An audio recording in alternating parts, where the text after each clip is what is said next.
Assalamualaikum warahmatullahi wabarakatuh. Kita bertemu di mata kuliah ini lagi, interaksi manusia dan komputer. Kali ini kita akan berbicara tentang faktor manusia. Manusia itu unik karena dia punya hati dan otak, sedangkan kalau misalnya komputer itu tidak punya. Maka ini akan menjadi bahasan tersendiri, dan di dalam diri manusia itu ada pengolahan perseptual, pengolahan intelektual, dan motorik. Perseptual itu persepsi, jadi bagaimana dia mempersepsikan, jadi angan-angan, anggapan-anggapan atau persepsi. Sedangkan kalau intelektual itu kognitif, jadi bagaimana secara ilmiah, jadi bagaimana kalau seandainya benda dilempar ke atas maka jatuh, kira-kira kognitifnya seperti itu, sedang motorik itu gerakan. Oke, ini ada sebuah eksperimen. Sepertinya ini ada dibahas di belakang, nanti kita teruskan dulu.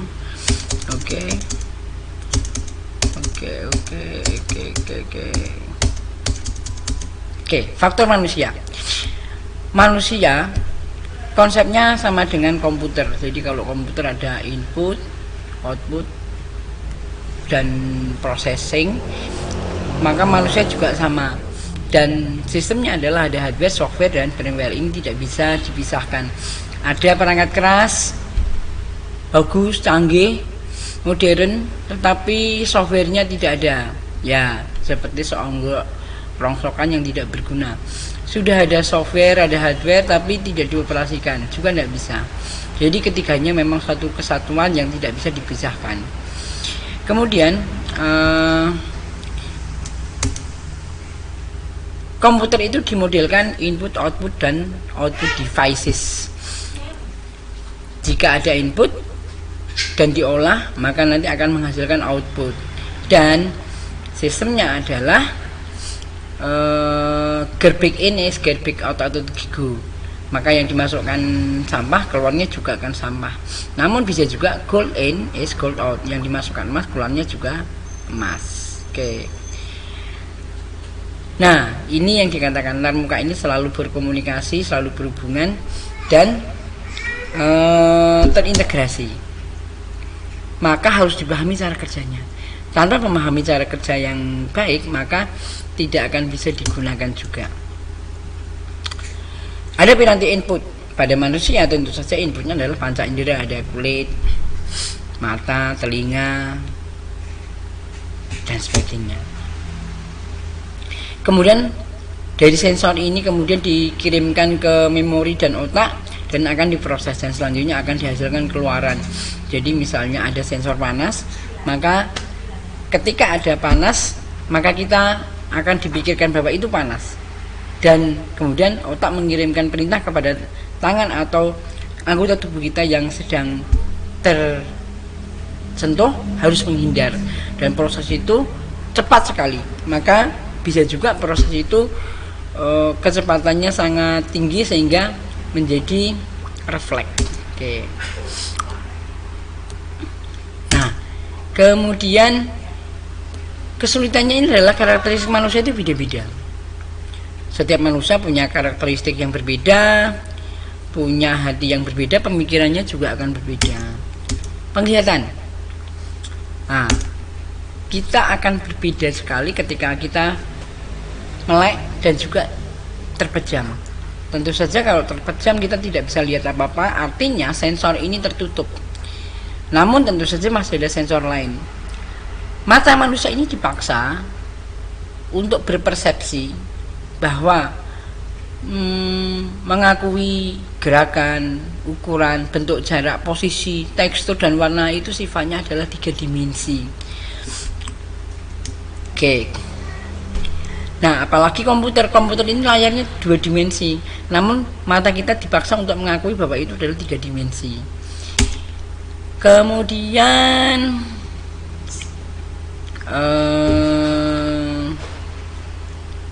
prediksi.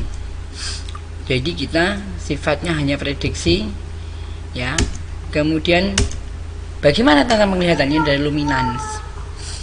Luminans itu adalah banyaknya cahaya yang dipantulkan oleh permukaan objek. Satuannya lilin per meter persegi.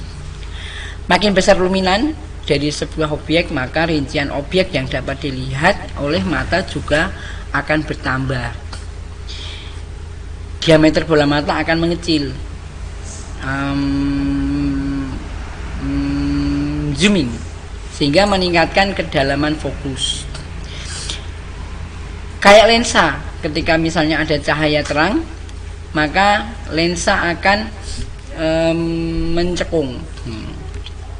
Pertambahan luminan ini akan menyebabkan mata bertambah sensitif, sehingga kita bisa jadi memicingkan mata. Kalau misalnya cahaya terang, tiba-tiba cahaya terang, maka kita akan ngedip, mengecil. Maka ketika kita dulu belajar di pramuka, kalau misalnya habis dari ruang terbuka yang terik, tiba-tiba masuk ke dalam ruangan, maka mata kita akan jadi kelihatan masih belum bisa menyesuaikan dengan cepat. Maka tipsnya biasanya adalah dengan cara memejamkan mata dulu begini beberapa detik begitu dan membuka, maka kita akan langsung bisa menyesuaikan diri. Jadi ketika cahaya datang kemudian dipantulkan, kalau cahaya itu kuat, maka pemantulannya juga akan kuat. Ada serapan di dalam objek benda, namun tentu saja akan lebih banyak untuk dipantulkan. Itulah kenapa ketika kita di terik matahari atau kita sedang di pantai misalnya, maka kita disarankan untuk menggunakan pakaian yang sifatnya cerah atau apa ya, atau jadi kalau misalnya putih atau cerah itu akan memantulkan cahaya, tapi kalau misalnya hitam maka akan menyerap cahaya. Nah, kalau misalnya hitam juga akan menyerap panas. Itulah kenapa ketika Anda di ruang terbuka yang terik, kalau menggunakan pakaian yang hitam, baju hitam, biasanya akan lebih cepat berkeringat karena panasnya diserap. Termasuk cahaya juga begitu. Sehingga memang sebaiknya ya Anda bisa menyesuaikan. Nah, contohnya ini. Ketika luminansnya dinaikkan, maka cahayanya akan objeknya akan cerah. Namun kalau misalnya luminansnya diturunkan, maka objeknya akan nge-flare atau flick seperti ini. Kontras. Jadi kontras itu adalah hubungan cahaya yang dikeluarkan oleh sebuah objek. Sebuah objek mengeluarkan cahaya dan cahaya dari latar belakang. Dari belakang ada cahaya.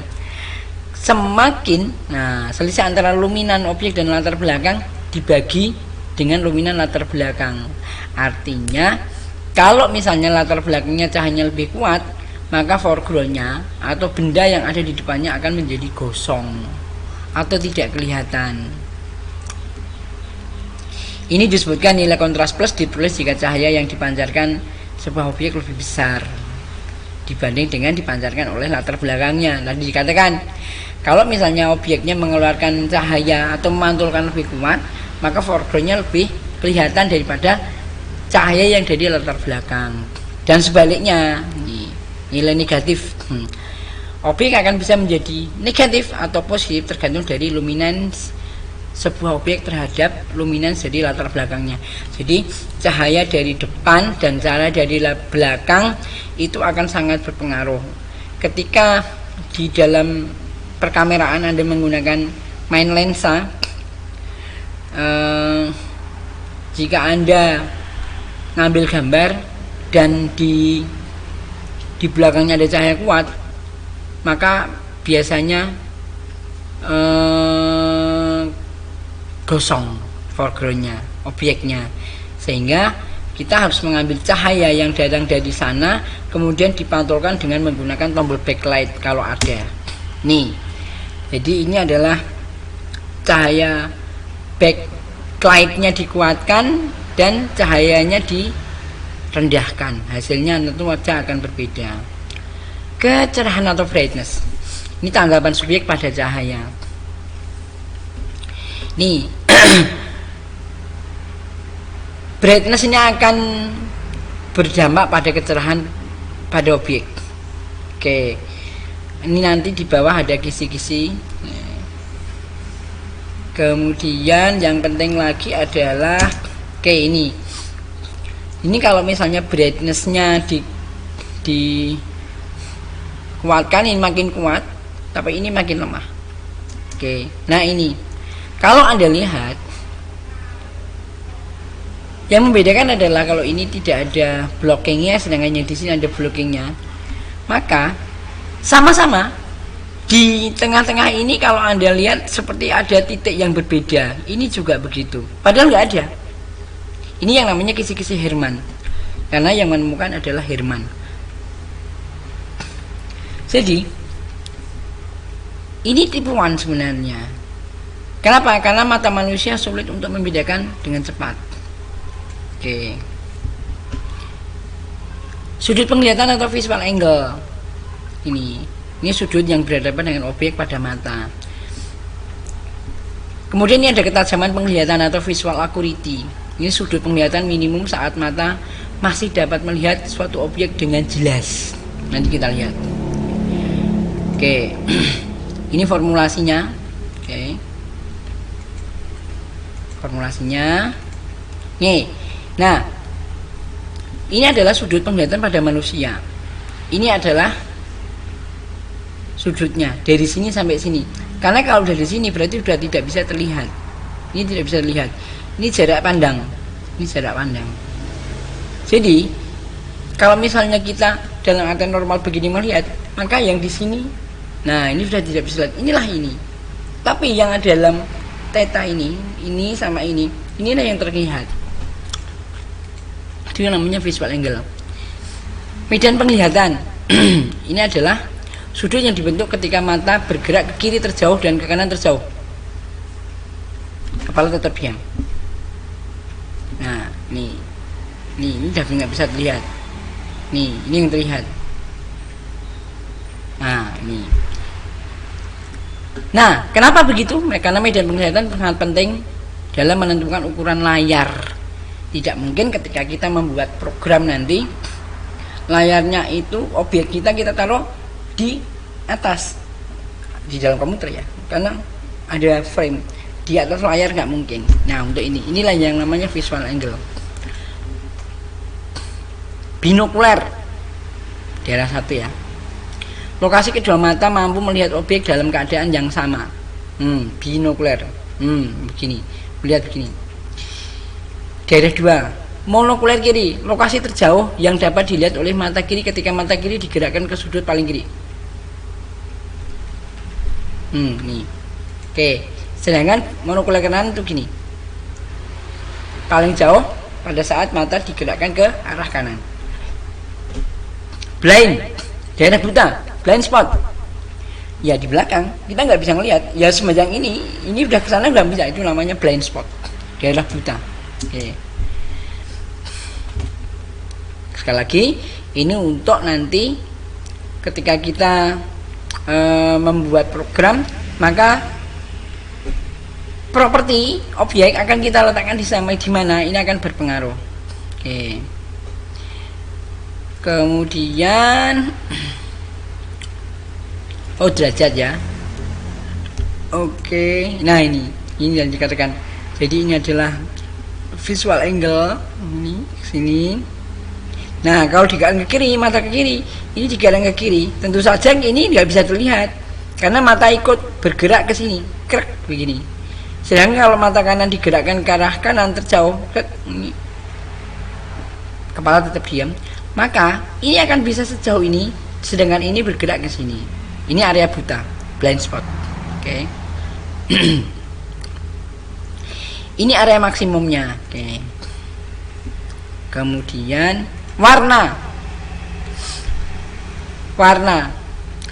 itu spektrum elektromagnetiknya dan punya panjang gelombang kira-kira sepanjang 400 sampai 700 nanometer.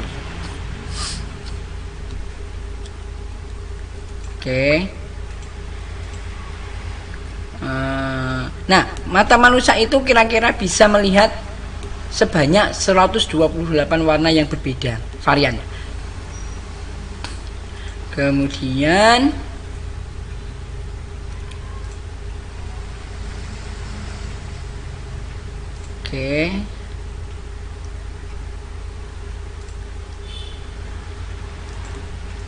psikologi warna. Efek yang menyebabkan warna-warna pada jarak yang sama terlihat memiliki jarak yang berbeda. Kromostereopsis. Nih. Jadi ketika warna yang dekat, contohnya nanti kita lihatkan, mana ya, sudah belum ya? Ini bukan besaran fisik warna ya. Warna itu bukan besaran fisik, tetapi sensasi. Warna hijau. Kenapa dikatakan warna hijau? Karena sensasi kita hijau. Kenapa bersensasi? Karena sudah sepakat bahwa warna hijau seperti itu. Sehingga ini merupakan kesepakatan bersama. Nah, ini warna biru dan warna merah ketika didekatkan, maka warna merah ini akan seperti lebih ada di belakang, sedangkan warna biru akan ada di depan. Ini tadi yang dikatakan tadi, psikologi warna. Transmisivitas. Lensa mempunyai efek lensa akan menyerap energi hampir 2 kali lebih banyak pada daerah biru dibanding dengan warna merah atau kuning.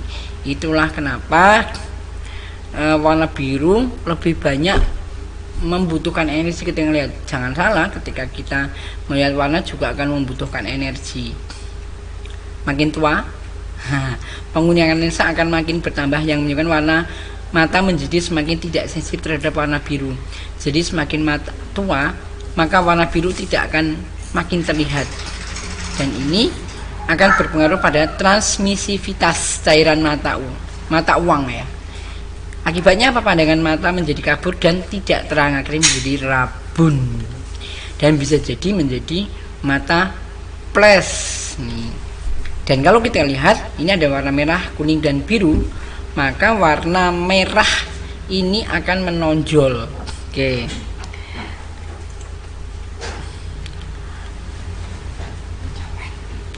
Nah, sedangkan retina manusia terdiri banyak sekali rod dan cones, dan ini sensitif terhadap cahaya. Rod ini bertanggung jawab untuk penglihatan malam, dan cones merupakan sel-sel yang sangat sensitif terhadap warna. Jadi punya fungsi yang berbeda-beda. Oke. Fotopigmen dalam cones akan menerjemahkan panjang gelombang menjadi sensasi warna panjang gelombang, sehingga akan bisa membedakan banyak warna. Kisaran sensasinya ditentukan oleh 3 buah fotopigmen biru ini 445 nanometer, hijau itu 535 nanometer, dan merah 575 nanometer. Dalam kehidupan sehari-hari kita sering mendengar istilah buta warna atau color blind, sehingga tidak bisa membedakan warna biru ya. Nah, silakan. Dari sekian banyak kasus buta warna, hanya sebagian, kira-kira sih 9% yang benar-benar mengalami buta warna total, sehingga tidak bisa membedakan warna-warna. Bahayanya kalau ujian SIM semuanya warnanya akan dianggap sama. Kenapa buta warna? Ini sebagian hilangnya fotopigmen biru ini. Kemudian kurangnya atau tidak adanya fotopigmen merah atau hijau. Ketiadaan salah satu fotopigmen akan menyebabkan pengaruh yang sama. Ya, kalau orang fotopigmennya merahnya sedikit, rangsangan gelombang panjangnya juga akan muncul dalam keadaan yang lebih hitam. Persepsi ini cuma adalah proses pengalaman seseorang dalam menggunakan sensor warnanya. Persepsi artinya tergantung dari diri masing-masing. Juga ditentukan oleh saraf. Oke. Nih, para ahli menunjukkan bahwa secara praktis pengalaman perseptual biasanya tidak linear terhadap kejadian fisik. Artinya, ketika kita berpersepsi bisa jadi berbeda. Oke. Cahaya putih atau akromatik berisi semua panjang gelombang yang dapat ditanggapi oleh manusia. Ini cahaya putih. Karena cahaya putih itu adalah campuran dari banyak cahaya yang lainnya. Oke, ini tentang persepsi. Nah, ketika kita sulit untuk menentukan pilihan warna untuk mempercantik tampilan, kombinasi warna telah diuji dan mendapatkan informasi tentang penggunaan warna yang optimal. Tidak boleh ketika membuat program menggunakan warna yang asal. Tidak apa-apa, tetapi akan mengganggu proses mata kita. Tujuan kita membuat program untuk mempermudah pekerjaan bisa jadi akan menjadikan mata menjadi cepat rusak. Ya, oke. Nih, jadi ini kombinasi warna. Oke. Ini spektrum elektromagnetik. Sekali lagi, ternyata hubungannya dalam gelombang ya. Nah, ini tentang kombinasi warna. Anda mendapatkan di mana ini? Ya, ini ada di layar TV ketika akan memulai. Artinya kita diminta untuk menyesuaikan layar kita dengan mata kita sesuai dengan kebutuhan mata masing-masing. Kombinasinya bagaimana nih? Kalau Anda menggunakan latar belakang putih, maka garis tipis dan teksnya gunakan warna biru 94%, hitam 63%, dan merah 25%. Garis tebal dan teks, hitamnya 69%, biru 63%, dan merahnya 31%. Sampai ini semuanya harus diperhatikan. Sekali lagi, ketika Anda menggunakan kombinasi warna latar belakang ini, putih, hitam, merah, hijau, biru, sian, magenta, kuning, maka garis tipis dan teks harus menggunakan ini, dan garis tebal dan teksnya menggunakan ini. Kalau enggak bagaimana? Sekali lagi, mata kita akan menjadi cepat terganggu dan rusak. Oke, ini tadi yang saya katakan. Nih, jadi kombinasi, tidak boleh asal menggunakan warna. Sedangkan warna terjelek, ini terjelek. Kalau latar belakang putih misalnya saya ambil contoh, maka garis tipis dan teksnya 100% kuning, siannya 90%. Garis tebal dan teksnya kuning 94% dan sian 75%. Sekali lagi, mata kita akan menjadi cepat lelah dan capek. Ini semua kombinasi warnanya, silahkan dilihat dan dipelajari. Nih, hindari warna biru murni untuk teks, garis tipis, dan bentuk yang kecil. Mata kita tidak disetting untuk rangsangan yang terinci, detail, tajam, dan bergelombang pendek. Kalau dipaksakan bagaimana? Cepat rusak. Bukannya tidak bisa. Memang sebagian orang akan sensitif, tapi bisa jadi yang orang lain juga akan berbeda. Kemudian, hindarkan warna yang berdekatan yang hanya berbeda dalam warna biru. Warna biru ini menjadi masalah besar memang. Sudut-sudut yang berbeda hanya dapat ada pada persentase warna biru akan terlihat sama. Oke, nih pengamat yang lebih tua memerlukan aras ketajaman yang lebih tinggi untuk membedakan warna. Warna akan berubah kenampakannya ketika aras cahaya sekelilingnya berubah. Artinya adalah backlight. Nih, banyak sekali. Oke. Perceptual lightness atau kecerahan atau brightness ya dapat diberikan pada bentuk tercetak tetapi tidak pada tampilan warna. Sekali lagi, sifatnya alamiah layar, tampilan tidak memungkinkan ketajaman dan kecerahan bervariasi secara saling bebas. Sekali lagi, ketika Anda menggunakan warna di TV ada brightness, ada luminance, ada hue dan sebagainya. Semuanya harus disetting sedemikian untuk kenyamanan mata kita. Oke. Kemudian, nah ini perpaduan warna. Inilah kenapa ketika warna-warna itu dipadukan akan menghasilkan kombinasi warna yang berbeda. Kalau semua warna disatukan akan menjadi putih. Jangan menggunakan warna berlebihan. Mata kita juga akan menjadi lebih lelah dan capek. Kecuali warna itu disesuaikan. Oke. Prisma. Jadi misalnya dari warna putih dilewatkan prisma, maka akan keluar dengan warna yang berbeda. Oke. Sensori. Nah, ada model yang disebut dengan prototype. Ketika kita akan membangun rumah, maka yang penting adalah ada maket, model, sehingga kita akan bisa mengetahui nanti kalau jadi kayak apa. Ini sudah ya, tadi ada input, proses, dan output, dan pekerjaan. Kemudian ini input, ada mouse, ada keyboard ya. Keluaran komputer ini bisa tampil di layar. Oke, mirip ya, mirip. Oke, ada pengolahan sadar atau conscious processing.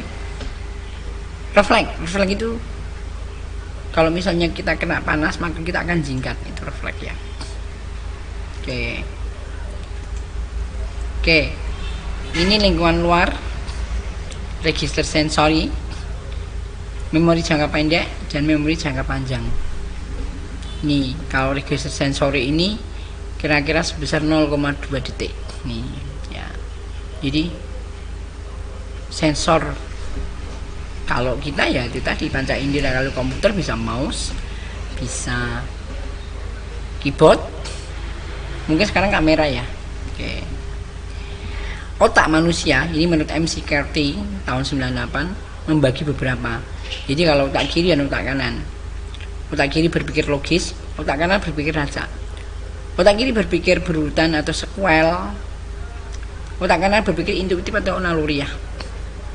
Otak kiri berpikir rasional, otak kanan berpikir holistik atau menyeluruh. Otak kiri berpikir analitis, otak kanan berpikir sintesis. Otak kiri berpikir objektif, otak kanan subjektif. Jadi kalau mengerjakan soal yang benar salah atau ABC, yang berpikir otak kiri. Tapi kalau mengerjakan buat video tayangan, nah ini otak kanan yang berfungsi.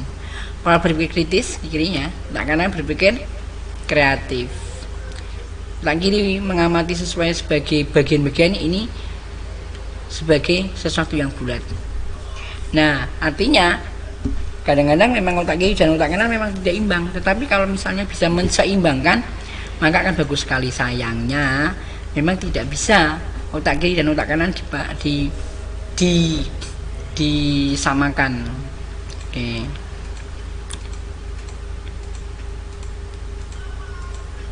Ini tadi yang saya katakan. Sayangnya kebanyakan orang lebih banyak menggunakan 80% kira-kira cenderung menggunakan salah satu gaya pemikiran di atas tadi.